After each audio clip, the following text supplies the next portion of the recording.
Sunday mornings in Pine Hill Estates were supposed to be peaceful.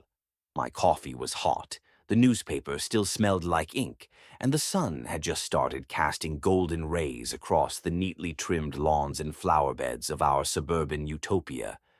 As the chief of police, I savored these moments, rare slices of normal life, away from reports, radio calls, and court dates. Then came the knock. Tap, tap, tap. Not a friendly knock. Not the neighborly kind that says, "Hey, you dropped this," or "Want to come to the block BBQ?" Number this was a firm, clipped knock, the kind that screamed, "HOA business." I sighed before I opened the door, and there she stood, Karen Halbrook, president of the Homeowners Association, self-appointed enforcer of all things petty. Her platinum blonde bob was immaculately curled. Her clipboard looked like it had been forged in the fires of Mount Doom. Her lips were pursed tight, somewhere between "You parked too close to the curb" and "Your trash bin lid was at a 12-degree angle." "Chief Harrison," she began, drawing out my title with the same disdain you'd use for gum on your shoe.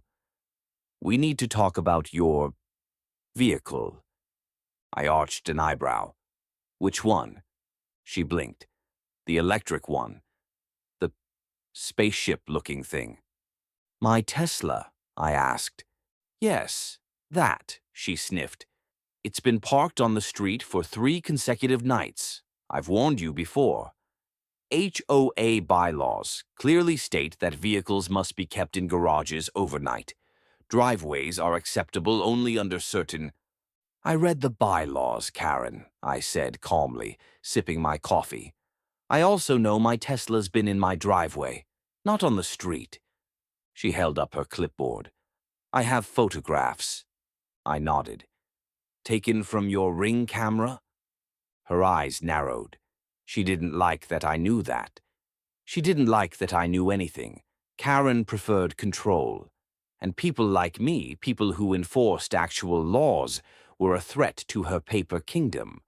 "Well," she said tightly, "don't say I didn't warn you." And with that, she pivoted and marched back down my front path, heels clicking like the ticking of a bomb. I didn't think much more of it. Karen loved to bluff and bluster. She once wrote up Mrs. Patel for planting dwarf roses instead of standard. Another time, she threatened to fine a family $500 for hosting a kid's birthday party, too loud for community standards. But what happened next wasn't a bluff. That evening, as I got ready to run a quick errand, I went out to the driveway and— nothing. No Tesla. My jaw clenched. I scanned the cul-de-sac. My neighbors' cars sat parked like usual. No signs of a break-in. No shattered glass. No tire tracks peeling away.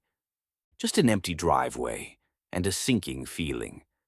I checked the Tesla app on my phone. The GPS had been disabled. Disabled. That wasn't a car thief. That was someone who knew the car and had the key. Panic flickered, followed by anger. I double-checked my jacket. No fob. Then I remembered. I had left the spare key in the console the other day after cleaning it.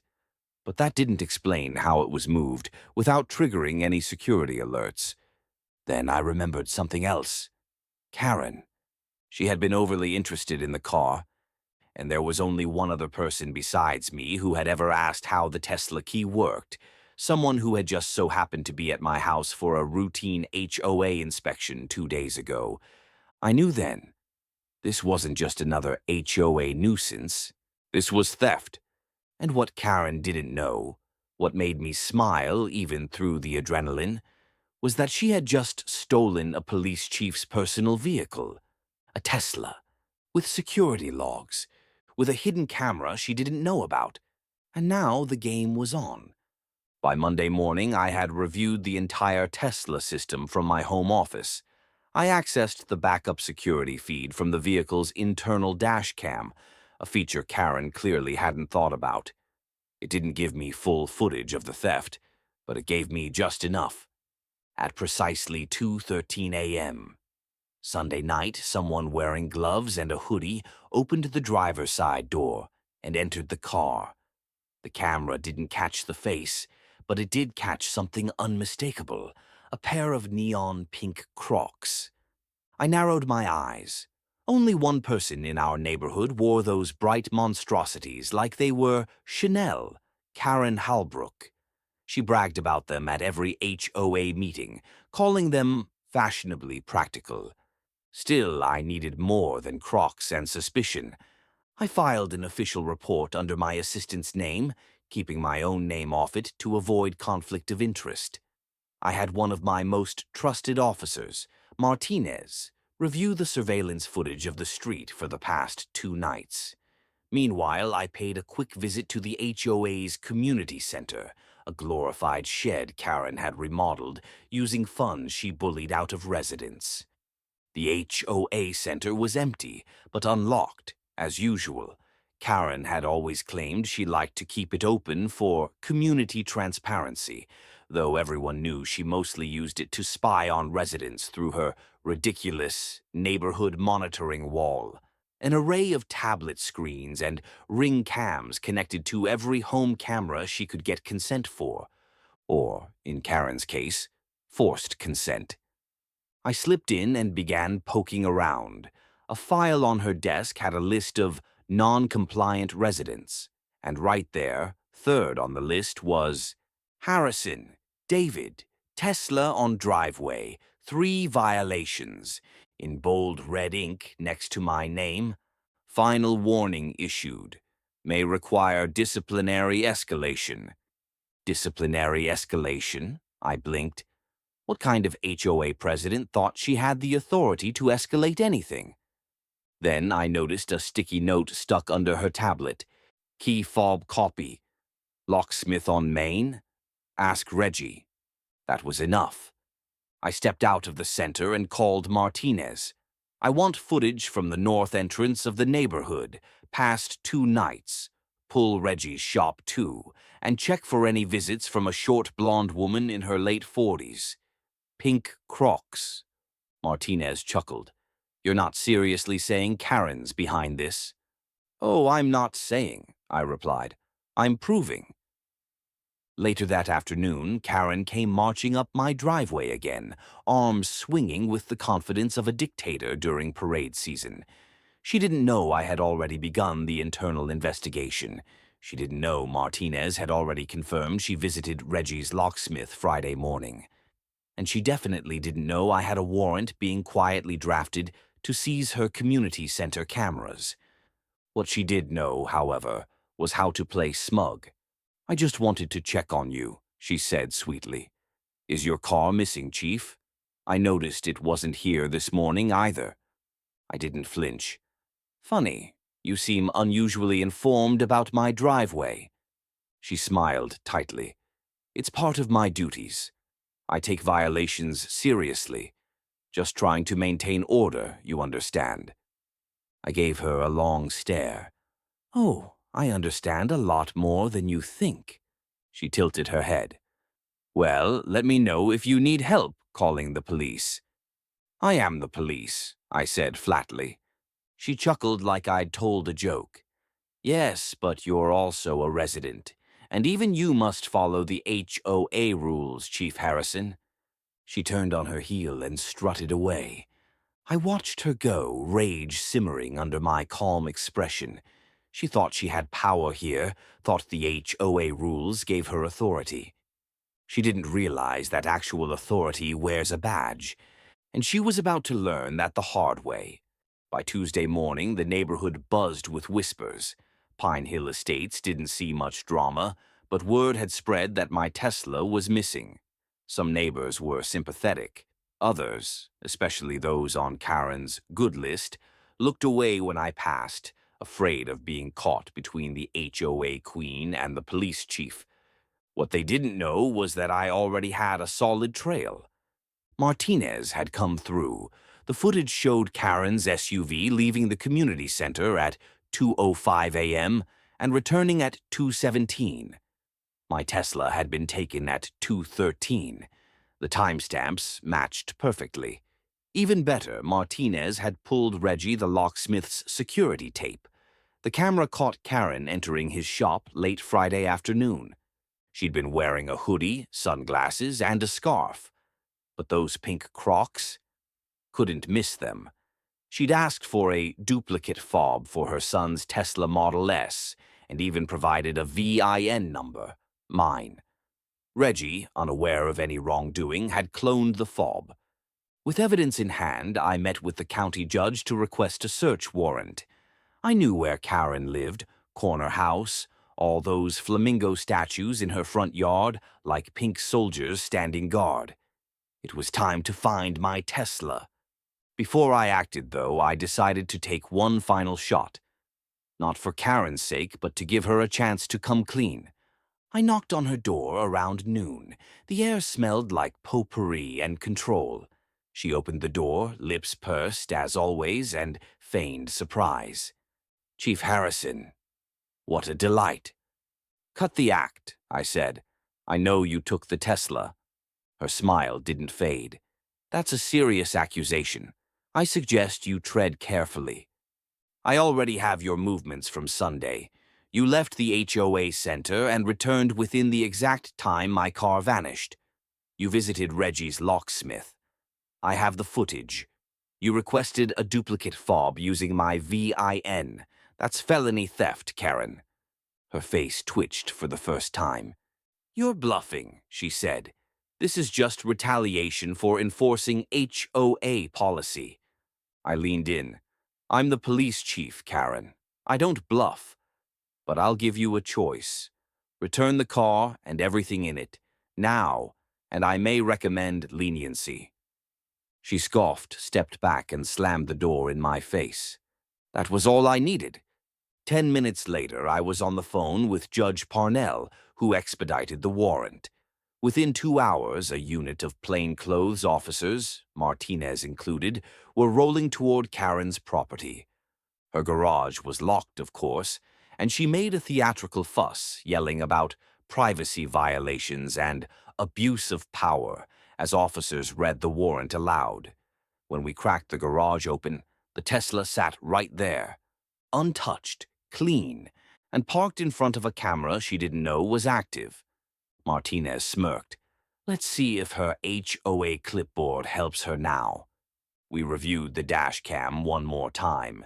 The video clearly showed Karen driving the car, singing to herself. In one frame, she was even applying lipstick.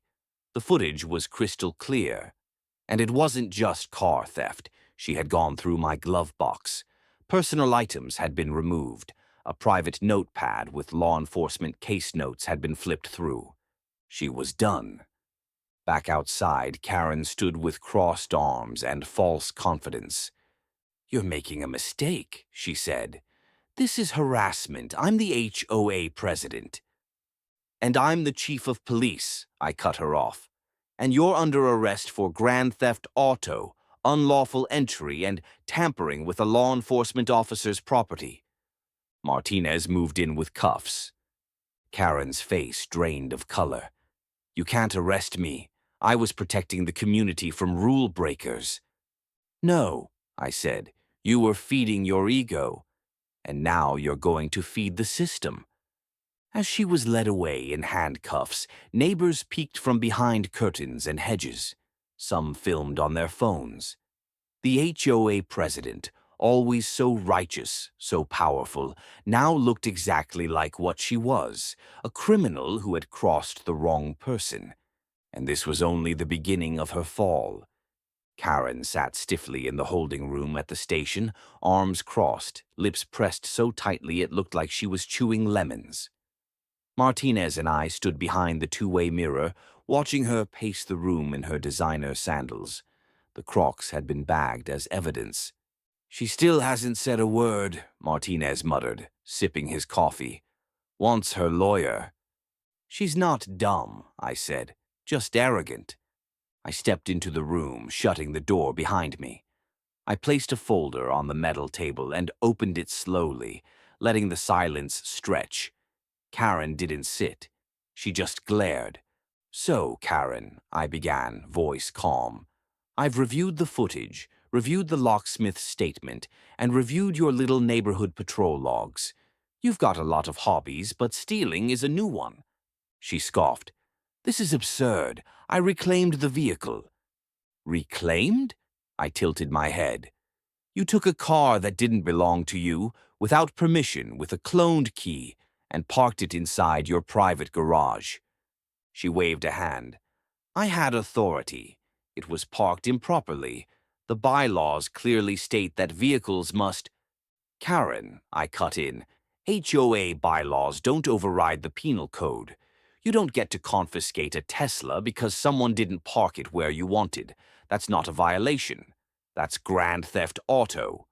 She opened her mouth to argue, but I slid a photo across the table.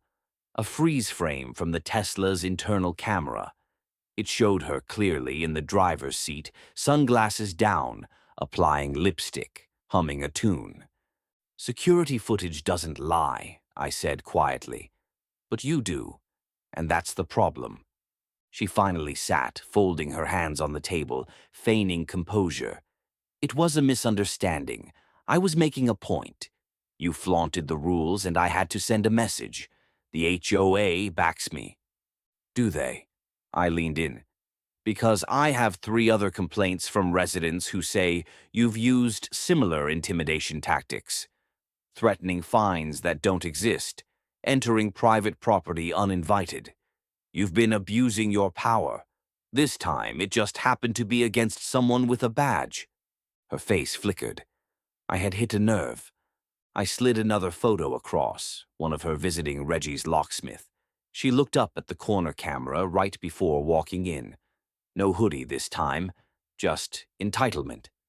"I didn't know you'd press charges," she muttered. I sat back. "You thought I'd let it slide, that I'd be too embarrassed or concerned about public image to act. But you forgot who I am, Karen. I don't play power games. I enforce the law." She didn't respond, just stared at the table, hands tightening. "You had a chance to come clean," I added.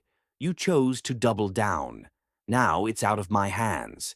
The DA's reviewing the evidence and the charges are real: theft, unlawful entry, misuse of community authority, possibly even tampering with law enforcement property, depending on what you looked at in my glove box." "I was just trying to keep the neighborhood in order," she whispered. I stood. "Then maybe it's time someone else takes over your clipboard." Outside, Martinez was waiting with a grim smile. "So, what now?" "We finish the paperwork," I said. "Then we call a community meeting. It's time the neighborhood knows the full story." "And her fate?" "She'll get her day in court," I replied. "But as far as I'm concerned, Karen's reign is over." As we walked away, I couldn't help but glance one last time at the monitor. There she sat, small, defeated, and quiet for the first time in years. For once, Karen wasn't the one writing people up. She was finally being written off. Karen's arrest sent shockwaves through Pine Hill Estates. Within hours, the neighborhood group chat, the one Karen had always insisted stay on topic, exploded. Screenshots of her being led away in cuffs circled like wildfire. Residents who once cowered under her HOA threats were suddenly emboldened, sharing stories they'd kept quiet for years. She fined me $200 because my patio umbrella was too turquoise. She threatened to remove my mailbox because it didn't match her aesthetic standard. She entered my backyard when I wasn't home, claimed she was measuring fence height compliance. I'd known Karen was overbearing, but even I hadn't realized the full extent of her behavior. She'd built an empire of fear on a foundation of bylaws, paper threats, and intimidation. And for too long, nobody stood up to her. Well, now they had a reason to. I returned home that night to find a handwritten note on my porch. "Thank you for standing up to her." Finally. No name, just ink, folded carefully with a piece of homemade banana bread wrapped in foil. I didn't even like banana bread, but I smiled. The next morning, I headed to City Hall to discuss the charges with the district attorney, Carla Jennings. A seasoned prosecutor, Carla reviewed the footage, locksmith statements, and security data. Her verdict was immediate. We're charging her with grand theft auto, criminal trespass, and misuse of community power. She's going to be facing real consequences. I nodded. She's claiming it was a misunderstanding, a community enforcement action. She's free to say that in court, Carla said, snapping the file shut.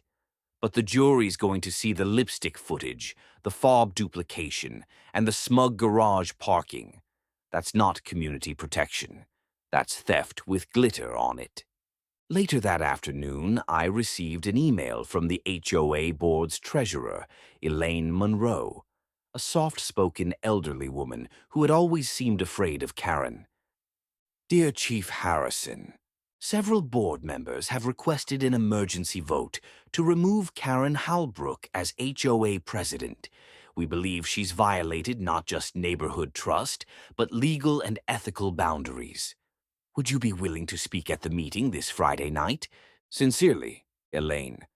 I replied within minutes. Absolutely. By the time Friday arrived, the normally quiet HOA clubhouse was packed. People who hadn't attended a single meeting in years showed up in droves. Lawn chairs were pulled out. Residents stood in the back. Even a couple of local news cameras were present, waiting for a soundbite from the HOA Tesla theft incident. Elaine opened the meeting with shaking hands and a quivering voice. We never imagined things would go this far. Karen has led the HOA for 6 years, but the recent allegations and arrest have changed everything. Someone shouted from the back, "She fined me for my garden gnome." Laughter rippled across the room. I stepped up to the podium. I'm not here as the police chief tonight, I began. I'm here as your neighbor, someone who moved into Pine Hill Estates, hoping for peace and community, not petty harassment and power trips. Nods, murmurs of agreement. For too long, Karen Halbrook used this HOA not to serve but to control. When she couldn't bend people to her will, she tried to break them. And last week she crossed the line from self-righteous to criminal. I paused. She stole my vehicle, broke into it, duplicated a key fob, and hid it in her garage.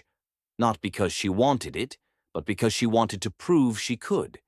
Because she thought no one would stop her. Now the room was silent, but someone did stop her, and now it's time this neighborhood takes the final step. I stepped aside. Elaine returned to the mic, voice steadier now. We'll proceed with a formal board vote, all in favor of removing Karen Halbrook as HOA president, effective immediately. A sea of raised hands. No one voted against it. No one abstained. Just like that, Karen's reign ended, not with a bang, but with banana bread, ballots, and one very humbling courtroom date. And as I walked home, passing neighbors who smiled, waved, and even offered high fives, I knew one thing for certain. Karen had picked the wrong driveway, and the wrong chief. The fall of Karen Halbrook wasn't a single moment. It was a slow-motion collapse with every smug comment, every forged fine, every clipboard citation coming back to haunt her. With her arrest making local news, the media frenzy rolled in faster than HOA paperwork during pool season. Reporters gathered outside the community center asking, why would an HOA president steal a Tesla? Some said it was revenge. Others claimed it was power hunger. But those who lived in Pine Hill Estates knew the truth. Karen didn't want justice. She wanted control. And now the very people she used to silence were finally speaking up. On Monday, the local paper ran a front-page expose. HOA president accused of using fear, fines, and fraud to run neighborhood. It detailed years of complaints that had been ignored or dismissed until now. Residents described bogus citations, illegal property entries, and even manipulated ballots during past HOA elections. And then came the audit. Elaine Monroe, newly acting president of the HOA, requested a forensic financial review of the association's funds. And what we found was damning. Over $20,000 in miscellaneous community expenses had no clear receipts. Karen had been funneling funds toward unnecessary beautification projects managed by a landscaping company, owned by her cousin in another town. That cousin had never even set foot in our neighborhood. Worse, Karen had charged multiple residents bogus late fees that weren't documented anywhere in the HOA bylaws, but showed up conveniently on her personal PayPal. I called Martinez. "Get the DA's office. We're expanding the charges." Within a day, Karen went from facing grand theft auto to also being investigated for embezzlement, fraud, and misconduct in a position of authority. She was out on bail, of course. Her attorney, one of those fast-talking, pocket-square-wearing types, called the new charges an overreach. But that didn't stop the court of public opinion. And in a small town like ours, that court had a long memory. Karen's attempts to spin the story were pathetic at best. She released a statement to the local HOA bulletin, claiming, "My actions were misinterpreted.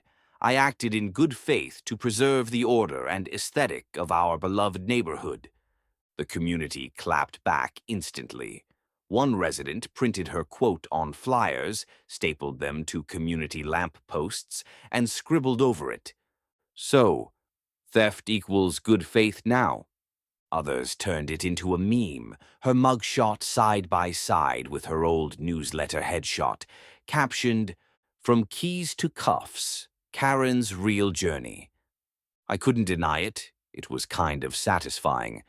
But while the neighborhood laughed, I stayed focused. The legal system moves slow, and if I'd learned anything in my years as chief, it's that people like Karen often look for technicalities to wiggle out. So I ensured there were no gaps. We re-interviewed Reggie the locksmith, had him sign a detailed affidavit. Martinez ran down every piece of video and call data. I even pulled my own internal department review to ensure there were no breaches on our side. When the grand jury convened, the list of charges included grand theft auto, unlawful entry, forgery, HOA fund embezzlement, wire fraud, identity misuse, using my VIN. Karen's misunderstanding was turning into a multi-count felony case. The best part? The neighbors stood united. They signed petitions demanding restitution. Some even volunteered to repaint the community center, repainting it from Karen's ugly beige and taupe scheme to a fresh blue and white. One kid set up a lemonade stand with a sign that said, "All proceeds go toward replacing Karen's clipboard." It was the most fun this neighborhood had had in years, and as I stood on my porch, Tesla safely parked in my driveway, and yes, in full compliance with HOA rules, I knew something had changed. Not just in the bylaws, not just in the court docket, but in the spirit of this community. Karen's lies were unraveling, and all that was left was to watch her house of paper burn. The next HOA meeting wasn't held in the cozy clubhouse Karen once treated like her personal throne room. No, this time it was moved to the community park pavilion to accommodate the growing crowd and the overflowing frustration. Lawn chairs, clipboards, posters, and even a guy live streaming to Facebook made it feel less like a neighborhood gathering and more like a televised reckoning. I arrived 10 minutes early, wearing a plain polo and jeans. I wasn't here as Chief Harrison. I was here as the guy who'd had his car stolen, his privacy violated, and his patience tested. Elaine Monroe, now officially acting HOA president, stood at the front of the crowd, flanked by two board members who used to nod in silence while Karen ran things. Now they looked like they'd been dragged out of a fog, blinking, alert, ready to fix what they'd once enabled. Elaine tapped the microphone. "Let's call this emergency session to order," she began. "Tonight's focus is full transparency. We will review recent findings related to the misuse of HOA power, financial improprieties, and alleged criminal activity." She looked over at me. "Mr. Harrison, if you'd like to speak." I stepped up to the mic. "Thanks, Elaine. I'll keep this short and factual." I pulled out a thick envelope and set it on the table beside me. In this folder are 10 pages of verified receipts showing misuse of HOA funds, including over $7,200 paid to a landscaping company that never performed any services and happens to be owned by Karen Halbrook's cousin.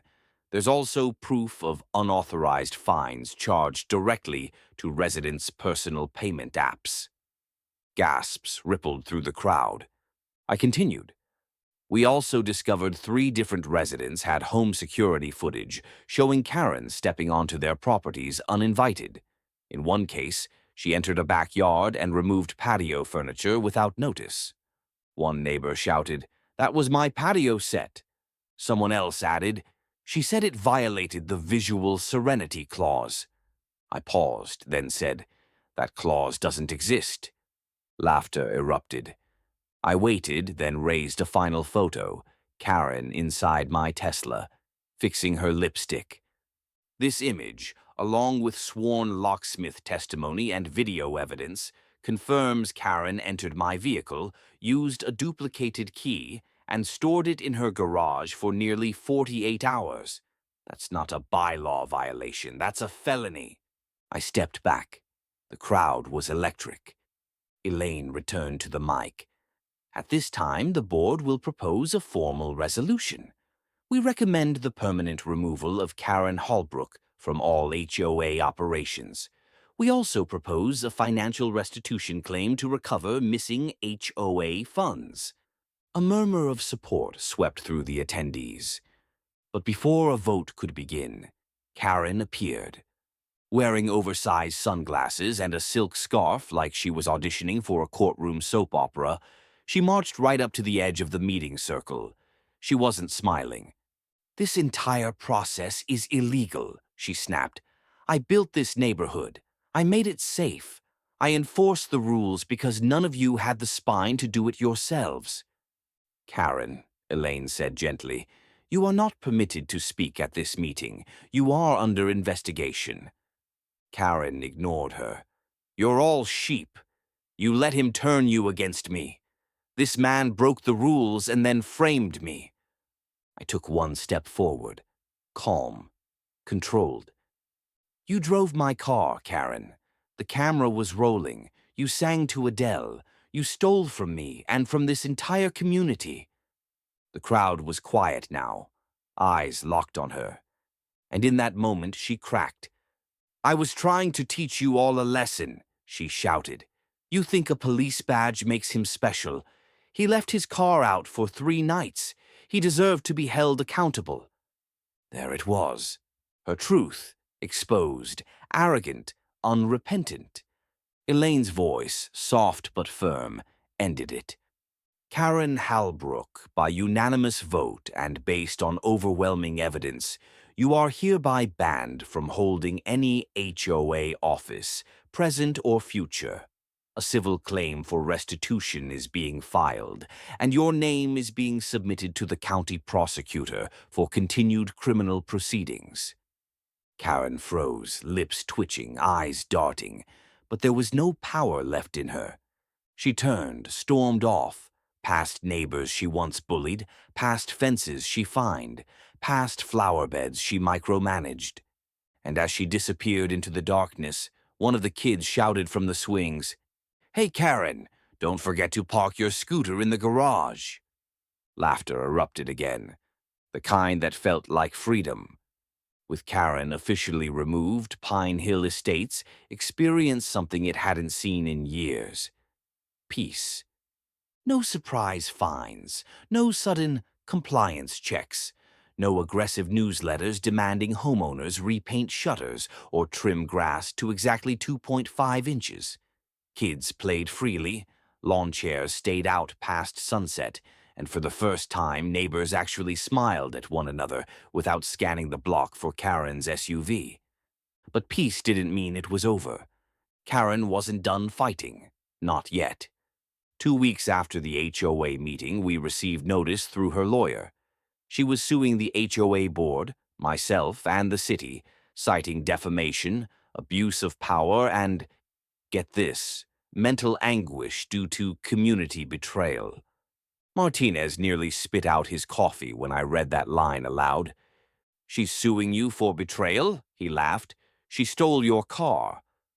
"Oh, and apparently I weaponized public opinion," I added. "By existing, I guess." Still, we took it seriously. The city's legal team stepped in, filing a counterclaim and preparing for court. I provided all footage, documents, and testimonies. Elaine and the HOA board did the same. Meanwhile, Karen wasn't content with just legal threats. She started a blog.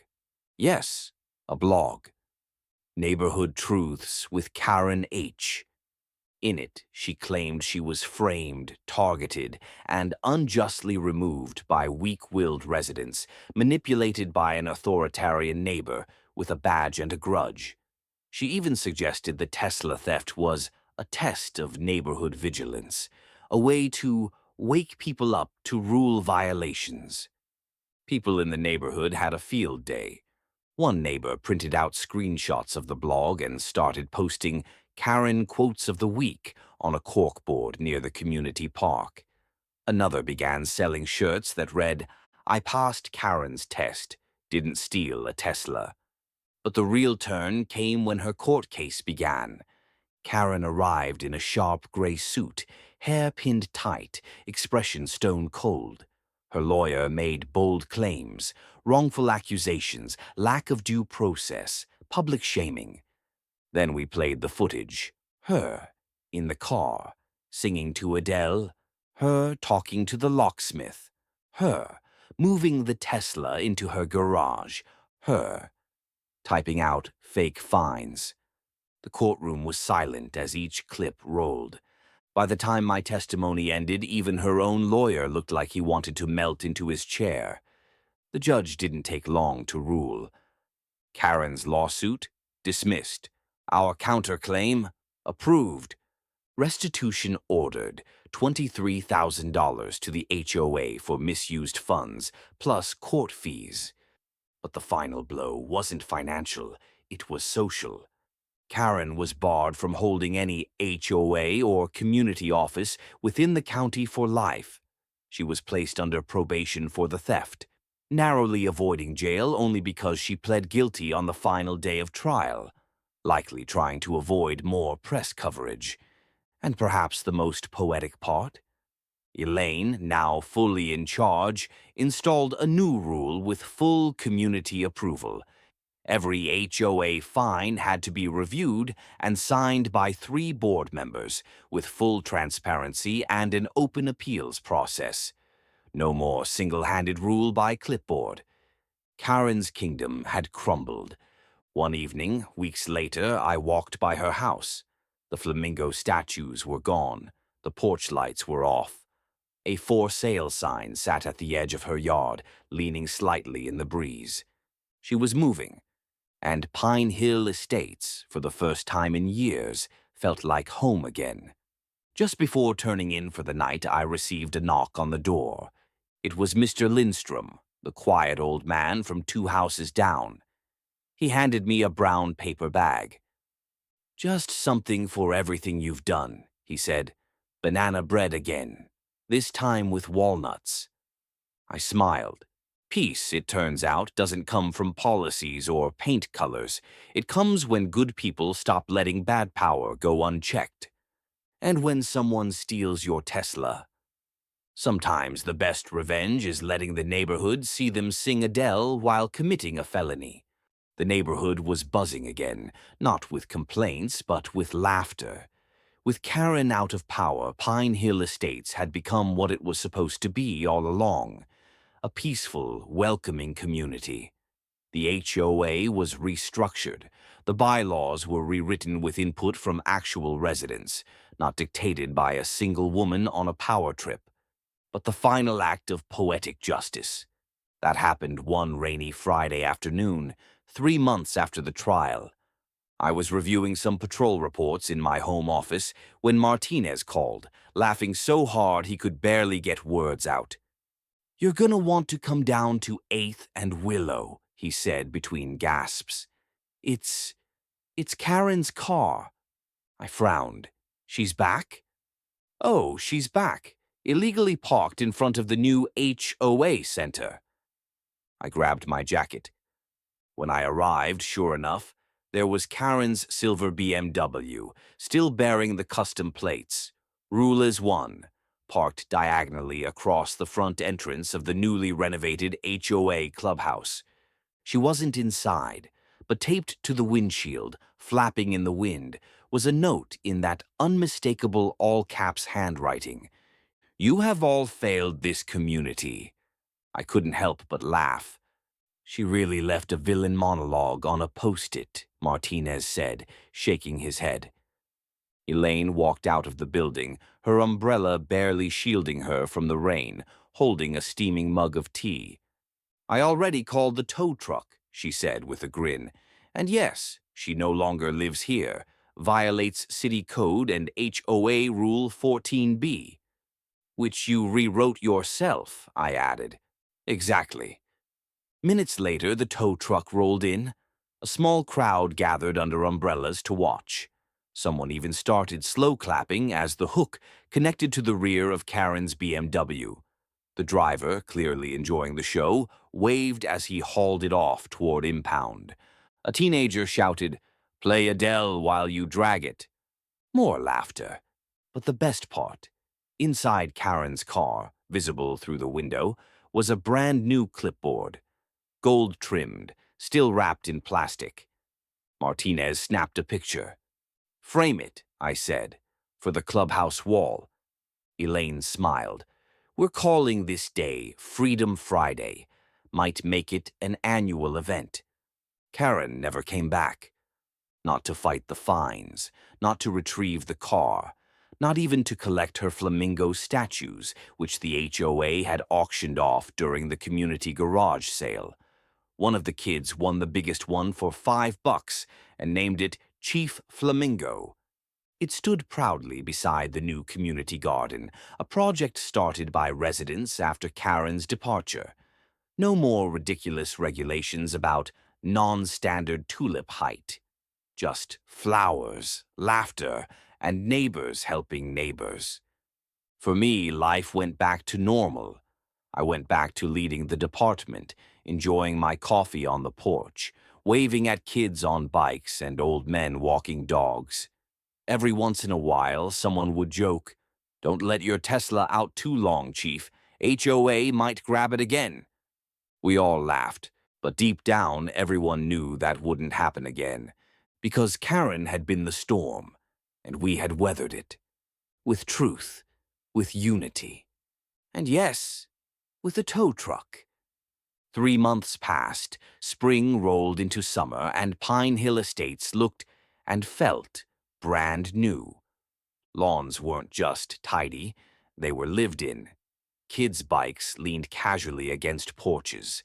Neighbors organized BBQs without worrying about Karen swooping in to measure fence distances or cite someone for having unregulated tiki torches.